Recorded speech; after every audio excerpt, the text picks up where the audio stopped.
ahora la palabra la senadora Beatriz Zavala Peniche, a nombre del Grupo Parlamentario del Partido Acción Nacional.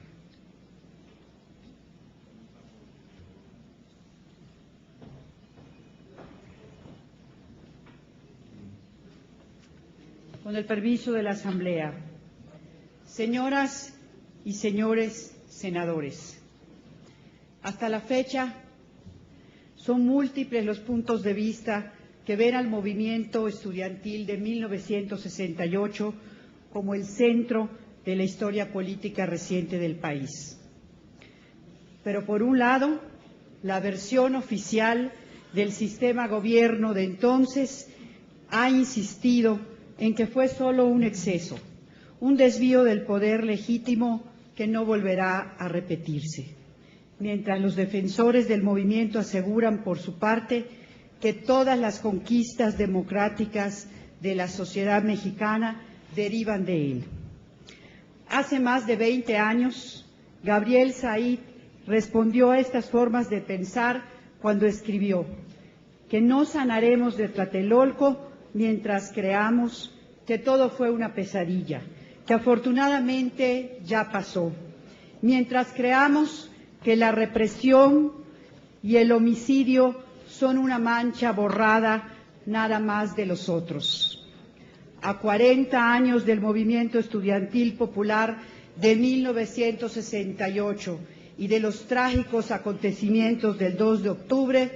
conviene recordar que el Partido Acción Nacional fue una voz solitaria que mantuvo una posición democrática a lo largo del conflicto. En el debate que organizó el Consejo Nacional de Huelga en la explanada de Ciudad Universitaria el 20 de agosto, en el que estuvieron presentes dirigentes estudiantiles como Marcelino Perelló, así como Eberto Castillo por los maestros, el líder juvenil del PAN, Diego Fernández de Ceballos, hizo una intervención ante poco más de 20,000 estudiantes, afirmando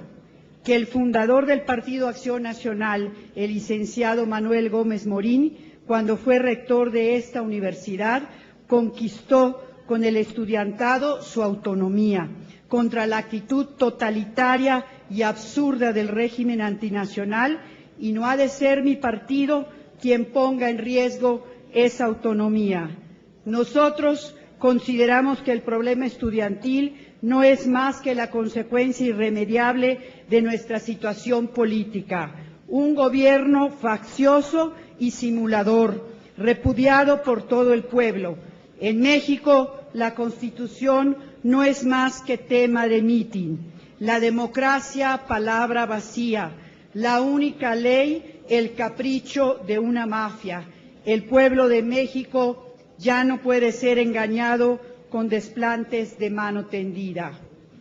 Destaco también el llamamiento al pueblo de México hecho por Adolfo Crisli Vivarrola, presidente del Partido Acción Nacional, el 30 de agosto, condenando la ocupación militar de Ciudad Universitaria, denunciando el autoritarismo prevaleciente en todo el país y también la represión a los panistas, en particular en el reciente fraude electoral de Mexicali, en Baja California.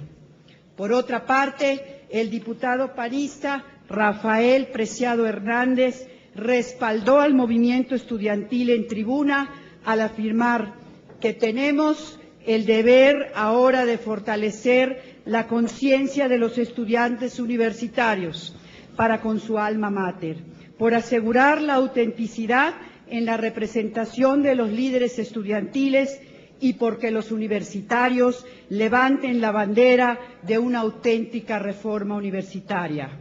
Y el 4 de octubre de 1968, al oponerse a un punto de acuerdo que pretendía respaldar al presidente Díaz Ordaz, el diputado panista Gerardo Medina sostuvo en tribuna que no hay diálogo porque las balas nunca han sido instrumento de diálogo. Estamos los diputados de Acción Nacional y votaremos en contra de ese documento, porque la sangre de jóvenes estudiantes, de menores de edad, de civiles, de soldados, sangre toda ella de mexicanos, todavía no acaba de secarse en Tlatelolco y esa sangre está clamando valentía a cada uno de nosotros. En aquellos años, no solo los movimientos democráticos como el estudiantil fueron reprimidos, sino que toda lucha social en contra de la pobreza se topaba con la cerrazón y la violencia del Estado, llevando a algunos mexicanos a tomar caminos también violentos que desde luego no compartimos. Así sucedió en el estado de Guerrero. Era la respuesta a otra violencia, la del gobierno contra los disidentes. Pocos años después de 1968, hubo otros secuestros de luchadores sociales, lo ha denunciado incansablemente doña Rosario Ibarria de Piedra. También hubo secuestros de empresarios, de políticos, todos hechos violentos contra el Estado de Derecho. También algunos de los jóvenes más comprometidos con el país abandonaron las aulas para construir nuevas organizaciones sociales y partidos que fueran instrumentos efectivos para democratizar el sistema político y para mejorar las condiciones de vida de millones de mexicanos en los ejidos, en las colonias marginadas, allá donde no alcanzó a llegar la cobija populista del antiguo régimen autoritario. El Estado mexicano cambió por los sucesos del 68, sucesos que tanto lastimaron a la sociedad, pero también por otros movimientos sociales, como las luchas por la democracia sindical en los 70s, las acciones cívicas en Chihuahua, Guanajuato, Yucatán, Oaxaca, en la primera mitad de los 80s, con la resistencia por el fraude electoral de 1988, con las movilizaciones indígenas de los 90s, pero también por el periodismo valiente de columnistas como Miguel Ángel Granados Chapa, que han buscado el esclarecimiento de los acontecimientos de 1968. Luchas todas que abrieron las posibilidades de que hoy existan instituciones y espacios para encauzar por la vía pacífica las demandas de mayor democratización y de eliminación del más lacerante de los males sociales, el de la pobreza. Quisiéramos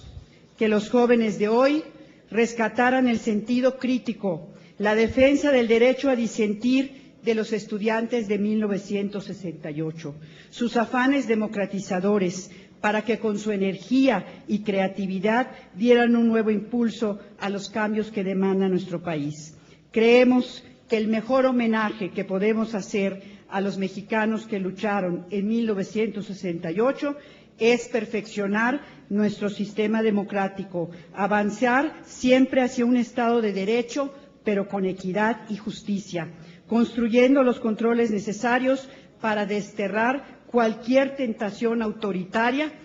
y los mecanismos que aseguren competencias electorales equitativas, reducir las condiciones de pobreza que azotan a gran parte de la población, reconocer la diversidad e impulsar el diálogo público, el derecho a disentir, mejorar el nivel educativo, desterrar la corrupción y la arbitrariedad en la toma de decisiones de todos los órganos de gobierno y de todos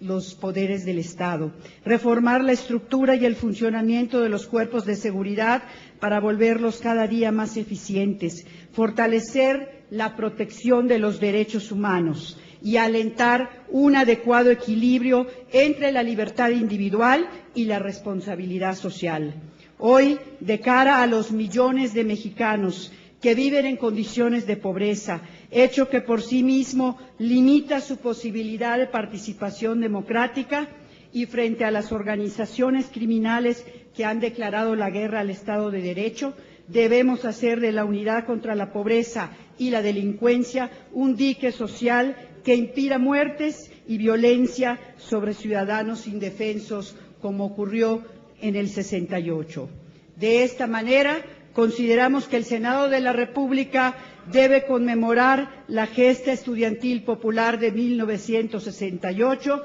impulsando la consolidación de un Estado de Derecho cada vez más democrático, más equitativo y con mayor justicia. Muchas gracias.